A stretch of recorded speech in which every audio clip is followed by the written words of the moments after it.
Orang Kristen itu nggak konsisten. Katanya Alkitab pedoman hidup, tapi kok ada ayat yang terang-terangan melarang perempuan berbicara, tapi diabaikan. Lagian tahu nggak sih Alkitab mencatat wanita nggak boleh bicara di gereja? Tahu nggak teman-teman bahwa Paulus itu misoginis? Alkitab mengekang perempuan, bahkan martabat wanita sebenarnya quote unquote direndahkan.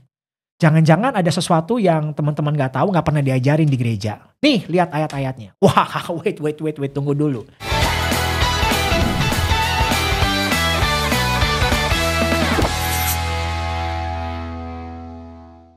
Memang mengenai hal ini betul sih, ada tertulis dalam 1 Timotius 2 ayat 11 sampai 12 dan 1 Korintus 14 ayat 34 sampai 35. Dan tuduhan kayak tadi udah pernah saya denger sih. Tapi apa benar itu maksudnya? Gimana cara kita memandangnya? Atau jangan-jangan banyak yang salah paham nih tentang ayat ini. Dan lebih penting lagi kalau kita asal comot ayat ya, tanpa memahami latar belakangnya, wah itu bisa kehilangan maksud asli tuh dari penulis ayat tersebut atau maksud asli Tuhan tentang bagaimana martabat perempuan dihargai dalam Alkitab. Kali ini kita bakal bahas ayat ini di Brave Talk sendiri dan coba melihat, memahami konteksnya dalam ayat tersebut gimana sih. Lalu budaya zaman Paulus itu gimana sih? Mungkin kalau kita semua sekedar comot-comot ayat aja tanpa paham konteks dan latar belakangnya, ya tentu aja kita bisa keliru memahami dan menyikapinya. Saya berdoa semoga episode kali ini menambah perspektif teman-teman semua soal ini. Dan before we dive in, jangan lupa like, subscribe, and stay tuned. Oke, ayat yang dimaksudkan adalah di 1 Korintus 14 ayat 34 sampai 35. Sama seperti dalam semua jemaat, orang-orang kudus, perempuan-perempuan harus berdiam diri dalam pertemuan-pertemuan jemaat sebab mereka tidak diperbolehkan untuk berbicara. Mereka harus menundukkan diri seperti yang dikatakan juga oleh hukum Taurat. Jika mereka ingin mengetahui sesuatu, baiklah mereka menanyakannya kepada suaminya di rumah, sebab tidak sopan bagi perempuan untuk berbicara dalam pertemuan jemaat. Ayat satunya lagi ada di 1 Timotius 2 ayat 11 sampai 15. Sebenarnya sih lengkapnya 8 sampai 15 ya, tapi karena waktu saya mulai dari ayat 11 saja.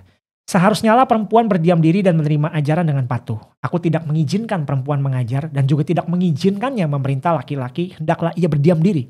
Karena Adam yang pertama dijadikan, kemudian barulah Hawa. Lagi pula bukan Adam yang tergoda, melainkan perempuan itulah yang tergoda dan jatuh ke dalam dosa. Tetapi perempuan akan diselamatkan karena melahirkan anak, asal ia bertekun dalam iman dan kasih dan pengudusan dengan segala kesederhanaan. Wah, dari ayat tadi terkesan kayaknya wanita berharga karena melahirkan aja ya.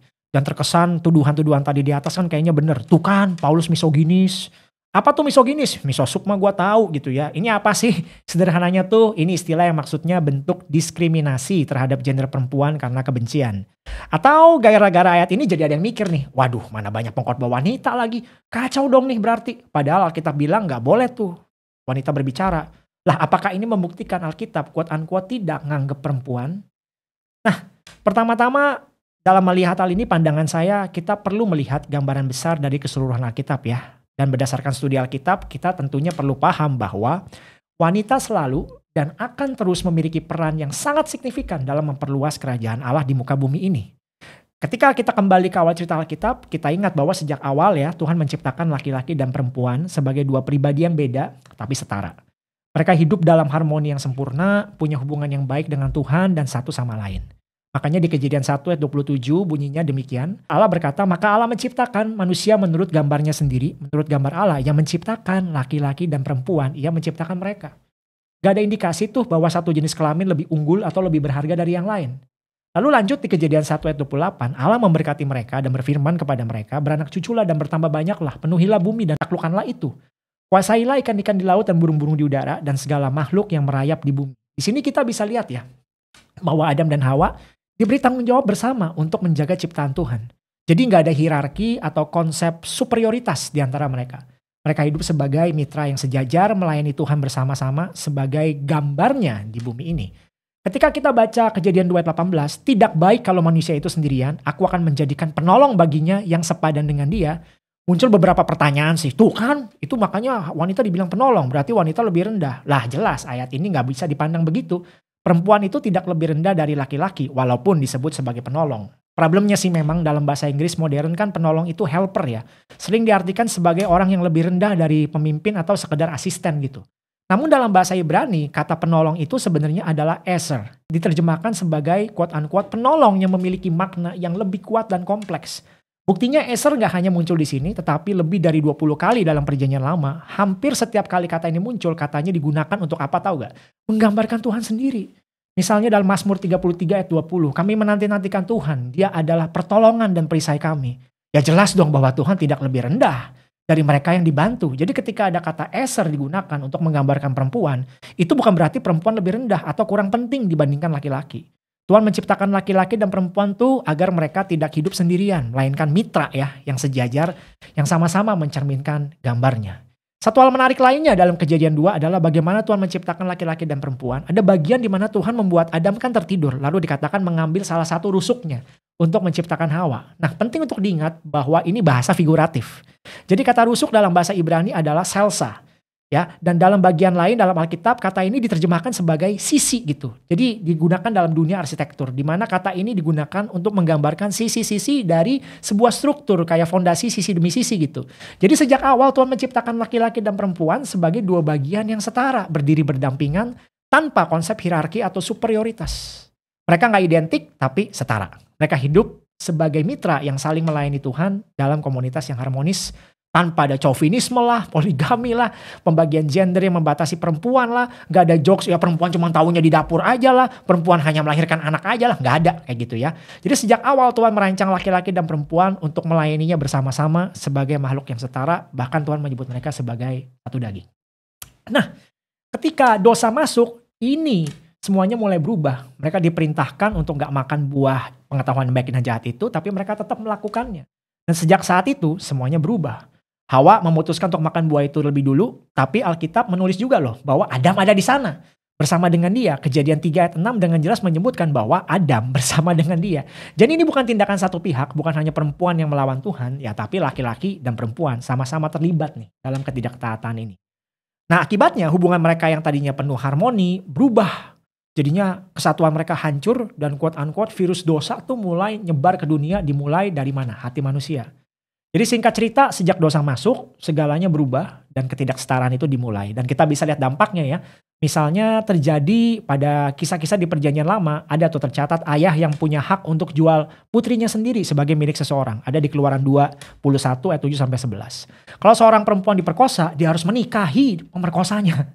Ulangan 22 ayat 28-29. Dan bahkan banyak contoh poligami di mana laki-laki memiliki banyak istri dan selir ya. Jadi perempuan dianggap sebagai pelayan, tapi juga dijadikan kesenangan fisik aja buat laki-laki.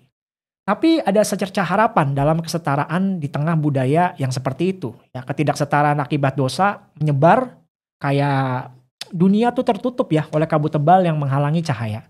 Tapi apa Alkitab ngomongnya tuh gimana? Kalau kita lihat lebih dekat, kita menemukan loh banyak kisah di mana perempuan diperlakukan sesuai dengan rancangan awal Tuhan, bahkan di tengah budaya patriarki yang berkembang di perjanjian lama itu tadi. Tuhan ngangkat perempuan sebagai nabi, pengajar, pemimpin, dan teladan bagi laki-laki maupun perempuan. Contoh di perjanjian lama kita ketemu Miriam ya sebagai pemimpin dan nabi. Dalam kitab Hakim-Hakim pasal 4 kita ketemu dengan Deborah, seorang perempuan yang merupakan nabi, hakim, dan pemimpin militer bagi Israel. Dia memimpin sebagai seorang perempuan dan nabi Tuhan. Alkitab juga gambarkan ada tokoh lain bernama Hulda ya dalam 2 Raja-Raja 22, seorang nabi perempuan. Dan saat itu Raja Yosia sedang mengawasi pembangunan kembali bait suci dan dalam prosesnya mereka menemukan kitab hukum dan setelah baca kitab suci itu, wah raja dan rakyatnya sangat bersalah tuh karena menyadari betapa jauh mereka telah menyimpang dari jalan Tuhan. Dan Raja Yosia membutuhkan seorang yang menjelaskan makna kitab suci. Alih-alih minta nasihat dari nabi laki-laki, dia memilih Hulda. Dan ada catatan dari penulis Scott McKnight, seorang ahli Alkitab, menulis Hulda dipilih ya bukan karena nggak ada laki-laki gitu ya yang tersedia, tapi karena dia benar-benar luar biasa di antara para nabi. Dan jangan lupa ada satu cerita di Alkitab namanya Queen Esther ya atau Ratu Esther yang bahkan jadi satu kitab sendiri tentang bagaimana Tuhan memakai Esther pada masanya. Esther punya karakter yang kuat dan keberanian luar biasa menghadapi krisis besar yang mengancam bangsanya. Dia berperan penting dalam menyelamatkan orang Yahudi dari rencana pemusnahan. Dan juga ada tambahan di perjanjian lama, ada nubuatan dari Nabi Yoel dalam Yoel 2 ayat 28-29. Tuhan berfirman, kemudian daripada itu akan terjadi bahwa aku akan mencurahkan rohku ke atas semua manusia. Maka anak-anakmu laki-laki dan perempuan akan bernubuat. Orang-orangmu yang tua akan mendapatkan mimpi, teruna-terunamu akan mendapatkan penglihatan-penglihatan. Juga di atas hambamu, laki-laki dan perempuan akan kucurahkan rohku pada hari-hari itu. Jadi dalam perjanjian lama kita bisa lihat simpulkan, bahwa memang sebagian besar pemimpin dalam Alkitab adalah laki-laki ya, karena dunia pada saat itu berorientasi patriarki. Tapi Alkitab juga menceritakan dunia yang dipengaruhi oleh dosa serta bagaimana Tuhan bekerja untuk memulihkan keadaan. Yang luar biasanya adalah bahwa di tengah dunia yang didominasi laki-laki itu, Tuhan ngangkat perempuan sebagai pemimpin, nabi, dan guru gitu. Dan di zaman Yesus pun sama. Kita lompat ke perjanjian baru. Budaya Yahudi di zaman Yesus masih masih sangat patriarki, dan perempuan seringkali nggak diperlakukan dengan penghormatan yang sama seperti laki-laki. Misalnya ada doa yang biasa diucapkan pemimpin agama saat itu, bunyinya kira-kira begini: terpujilah Tuhan karena dia tidak menciptakan aku sebagai orang bukan Yahudi, terpujilah Tuhan karena dia tidak menciptakan aku sebagai perempuan, terpujilah Tuhan karena dia tidak menciptakan aku sebagai orang bodoh. Dan juga kebiasaan merendahkan perempuan juga terjadi di budaya Yunani dan Romawi. Jadi justru dalam perjanjian baru kita melihat ya, Yesus sang rabi justru mengangkat martabat perempuan ya. Di mana perempuan pada waktu itu di zaman rabi Yahudi dianjurkan untuk ya nggak boleh dia ngajar atau berbicara dengan perempuan. Dan salah satu yang ikonik kan kita tahu, Yesus melewati kota Samaria dan bertemu dengan wanita Samaria di sumur Yakub. Ini menunjukkan bagaimana Yesus menantang berbagai tradisi. Yahudi yang taat, apalagi rabi, biasanya menghindar tuh dari kota Samaria karena orang Samaria dianggap najis oleh orang Yahudi. Mereka punya konflik panjang lah terkait tempat ibadah gitu ya. Orang Samaria percaya bait sucinya harusnya di sono, sementara orang Yahudi percaya harusnya bait suci ada di Yerusalem.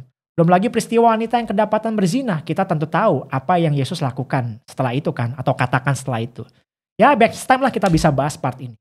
Lalu kita lihat Yesus juga berpergian bersama perempuan. Kita juga melihat dia tidak hanya pergi dengan murid laki-laki, tapi juga pergi bersama dengan beberapa murid perempuan.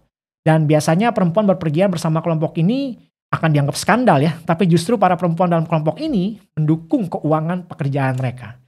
Dan lewat pengajaran-pengajarannya Yesus juga lewat beberapa perumpamaan atau ada satu perumpamaan tentang berharganya manusia di hadapan Allah. Salah satunya adalah kisah tentang perempuan yang mencari koin yang hilang. Dan yang paling penting, Yesus menampakkan diri pertama kali itu kepada perempuan setelah kebangkitannya. Dari semua orang yang dia bisa pilih, Yesus justru memilih perempuan sebagai saksi pertama kebangkitannya. Jadi fakta bahwa perempuan lah yang pertama kali nemuin makam kosong dan menyampaikan kabar baik ini sangat gak biasa menurut hukum Yahudi. Perempuan tuh gak boleh kasih kesaksian hukum, namun Yesus memberi mereka kehormatan luar biasa untuk jadi orang pertama yang melihat dia bangkit dan orang pertama yang menyampaikan kabar ini kepada orang lain. Panjang lebar ya saya bicara, kayaknya jelas pandangan soal perempuan di Alkitab tuh begitu dihargai justru kan. Nah jadi apa maksudnya ayat di atas tadi? Kok Paulus berkata begitu gitu? Apa Alkitab ada kontradiksi? Apa ada keterangan lainkah soal ini? Ini, pada faktanya Paulus juga mention loh, pelayanan perempuan-perempuan yang bekerja sama dengan dia dan menolong dia kok. Seperti Febe dalam Roma 16 ayat 1 sampai 2. Dikatakan dia bahkan, diaken, I commend to you our sister Phoebe, a deacon katanya of the church in Cenchreae, ya. Ask you to receive her in the Lord in a way worthy of his people and to give her any help she may need from you. For she has been the benefactor of many people, including me. Tuh, ya kan? Juga Priscilla dan Aquila. Priscilla bersama suaminya Aquila mengambil seorang penginjil bernama Apolos dan mengoreksi teologinya serta mengajarkan doktrin Alkitab yang benar. Tuh, wanita bisa mengajar doktrin Alkitab yang benar. Dalam hal nubuat juga ada catatan. Di Kisah Rasul 21 ayat 9, Filipus mempunyai 4 anak darah yang beroleh karunia untuk bernubuat. Dan masih ada beberapa lainnya yang ya banyak deh kita bisa lihat di Alkitab. Jadi dari sini kita bisa lihat apa yang terjadi ya. Sebenarnya jemaat Korintus dan dalam surat Timotius yang menggembalakan jemaat Efesus pada waktu itu. Kita udah bisa menduga-duga pasti ada sesuatu kan. Nah, untuk memahami makna sebenarnya dari ayat tersebut, kita perlu lihat gini nih kalau kita baca Alkitab ya dalam belajar konteks. Kita lihat siapa yang nulis, pada siapa surat itu ditujukan, dan kondisi budaya pada saat itu apa, konteks sejarahnya tuh apa. Beberapa perintah ini muncul sebenarnya untuk menghadapi situasi spesifik dalam jemaat tertentu dan bukan sebagai aturan universal untuk semua perempuan dalam setiap jemaat. Surat 1 Korintus ditulis tuh kira-kira tahun 55 Masehi. Dan Paulus sebelumnya menghabiskan waktu 1,5 tahun tuh di kota Korintus. Jadi dia mengenal jemaat di sana dan menerima laporan bahwa banyak terjadi kekacauan dalam pertemuan ibadah mereka. Karena kota Korintus itu kota penting perdagangan, orang-orang di sana berpendidikan dan beragam kepercayaannya, beragam filsafat dan agamanya. Ini juga nih yang menyebabkan penurunan iman jemaat Tuhan dan pencemaran gaya hidup mereka. Dan kebawa kepada orang-orang yang ada di gereja. Oleh sebab itu, beberapa perempuan di gereja mulai berani untuk melawan suaminya. Serta menolak tradisi-tradisi yang mengatur hubungan pria dan wanita. Dan terbawa kemana saat ada peribadahan mereka. Mereka suka ngobrol, berbicara, dan kurang respect. Terutama banyak dari mereka yang berasal sebelumnya dari kepercayaan lain ya. Dimana pada saat ada nubuatan berlangsung, sudah terbiasa tuh mereka langsung tanya jawab mengenai hal itu. Dan bahkan sampai pertanyaan-pertanyaannya sepersonal mungkin gitu. Sehingga kebayang, bising banget gak tuh ibadah. Jadi sederhananya dalam konteks ini, perintah agar perempuan diam kemungkinan besar berkaitan dengan upaya Paulus untuk mengembalikan ketertiban dalam ibadah sih. Jadi pada masa itu perempuan mengajukan pertanyaan atau berbicara dengan jalan yang ganggu gitu jalannya pertemuan ibadah. Paulus bukan sekedar, maksudnya bukan sedang melarang perempuan berbicara selamanya. Tetapi lebih kepada mengatur bagaimana ibadah harus berjalan dengan tertib. Dan ini didukung bahwa kata berbicara yang tadi kita taruh di ayat tadi tidak menggunakan kata Yunani mengajar, tapi kata Yunaninya tuh lalein atau laleo yang artinya berbicara secara umum atau bercakap-cakap satu dengan yang lain. Jadi bisa kita simpulkan dalam ayat 34 Paulus meminta mereka untuk berdiam diri dalam pertemuan-pertemuan jemaat. Ya, pelarangan ini bukan membatasi apalagi melarang perempuan, terlebih jika diberlakukan bagi setiap perempuan di segala abad, tempat, dan zaman dalam pertemuan jemaat. Jadi saya sependapat dengan ada salah satu penulis yang namanya Powers yang menyatakan bahwa teks ini bukan pelarangan secara universal kepada perempuan, yakni semua perempuan dilarang berkhotbah atau mengajar. Jadi pada saat itu Paulus merasa untuk memberikan beberapa batasan tertentu tuh untuk menjaga keteraturan dalam jemaat khususnya dalam ibadah.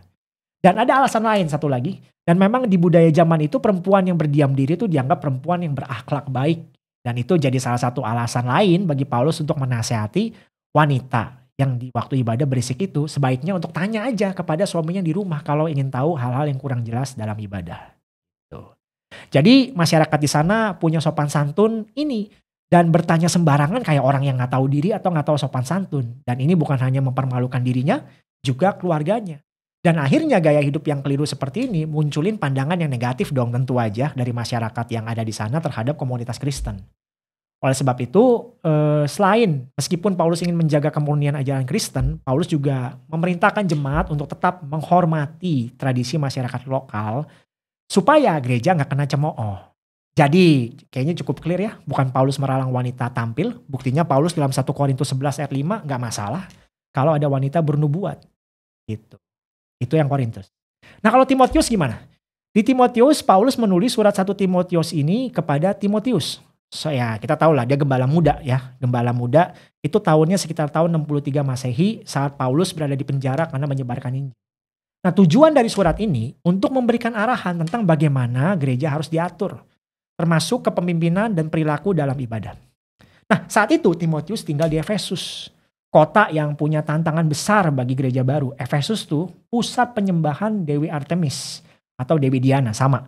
Dewi kesuburan yang punya kuil besar dan sistem keagamaan yang beda banget dengan kekristenan. Penyembahan Artemis ini melibatkan praktek seksual dalam ritual keagamaannya. Perempuan di Efesus banyak terlibat di sistem ini sebelum mereka pindah ke iman Kristen. Di mana salah satu paham pengajaran orang-orang yang percaya Artemis ini adalah wanita diciptakan duluan sebelum pria.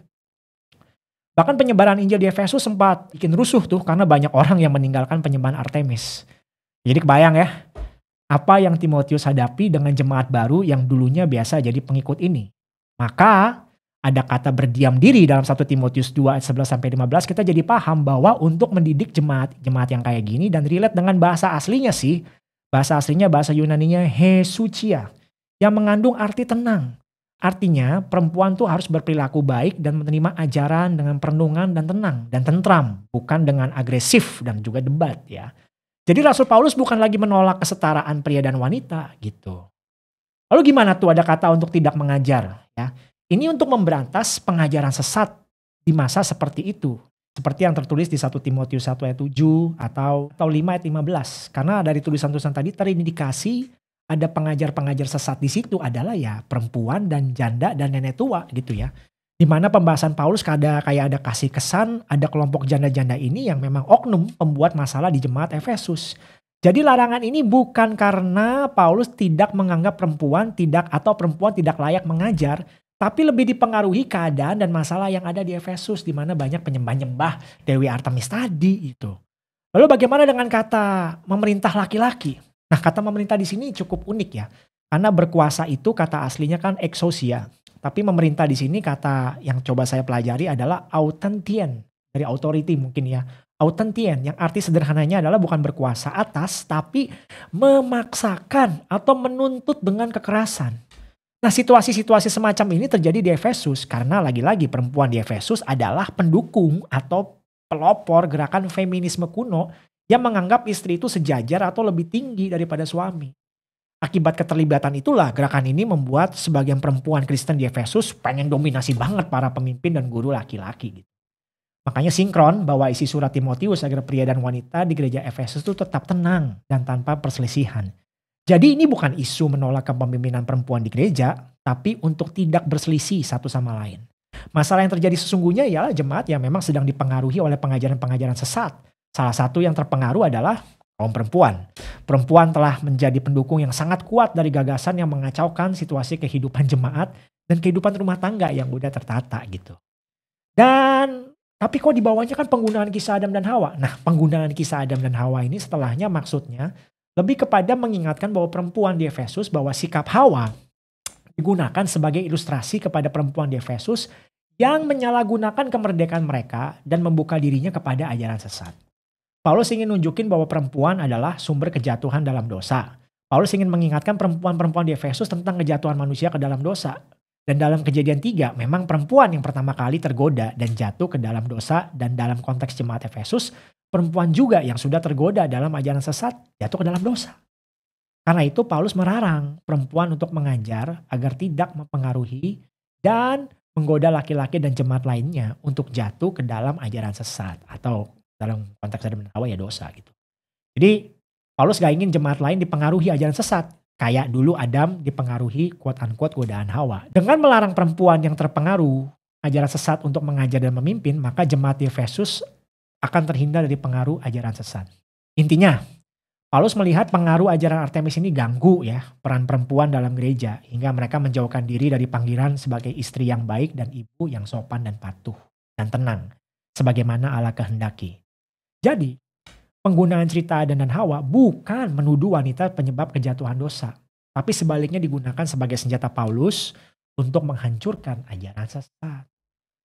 Jadi clear ya, pembahasan kita panjang dan lebar. Saya berharap edisi kali ini ya agak panjang dan saya berdoa apa yang saya coba sampaikan cukup jelas. Sehingga nggak ada tuh kita jadi berpikir Alkitab memandang rendah perempuan. Dan ini studi pribadi saya terkait isu ini. Dan saya paham masih banyak aspek-aspek lain terkait kepemimpinan wanita dan sebagainya yang ya menarik untuk dibahas. Tapi at least untuk poin ini saya udah berikan sharing. Dan saya tentu menyadari pembahasan saya masih belum sempurna. Kalau saudara punya pendapat atau data lain bisa taruh di kolom komen biar jadi berkat buat pembelajaran kita semua. Oke, kayaknya that's it for today. Tuhan berkati.